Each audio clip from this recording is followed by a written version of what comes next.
श्री स्वामी समर्थ। आज बघणार आहोत कुरडईची भाजी। त्यासाठी लागणारं साहित्य 2 कांदे, हिरवी मिरची, स्वच्छ धुतलेली कोथिंबीर आणि 4 ते 5 कुरडया। चला तर मग रेसिपीला सुरुवात करूया। सगळ्यात अगोदर कुरडया स्वच्छ पाण्याने धुवून घेऊन त्यामध्ये कुरडया भिजतील एवढं पाणी घालायचे। 15 ते 20 मिनिट कुरडया भिजून घेईपर्यंत कांदा मिरची कापून घ्यायचे।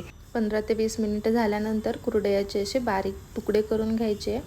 चला गॅस पेटवून घेऊया। गॅसवर ठेवायची कढई, कढईमध्ये घालायचे तेल आणि टाकायचे मोहरी। मोहरी चांगली तडतडली की घालूया कांदा। कांदा चांगला फ्राय होऊ द्यायचा आहे। कांदा फ्राय होण्यासाठी थोडंसं मीठ घालायचे। मीठ घातल्याने कांदा लवकर फ्राय होतो। कांदा चांगला परतून निघाला की त्यामध्ये हळद घालूया। हळद घालून घ्यायची आहे, चांगलं मिक्स करून घ्यायचं आहे। मग घालायची हिरवी मिरची। हिरवी मिरची घालून घेतल्यावर त्यामध्ये भिजवलेली कुरडई ॲड करायची। हिरवी मिरची अगोदर चांगली फ्राय झाली पाहिजे, म्हणजे चांगला फ्लेवर येईल। आणि मिक्स करून घ्यायचे आणि पाण्याचा थोडासा शिंतोडा मारायचा आहे, म्हणजे कुरडईची भाजी कडक बनणार नाही, मस्त मऊ बनेल। त्यावर हिरवीगार अशी कोथिंबीर पेरायची आहे आणि कुरडईची भाजी तयार झाली आहे। अशाच नवीन नवीन रेसिपी बघण्यासाठी लाईक, शेअर, सबस्क्राईब करायला विसरू नका।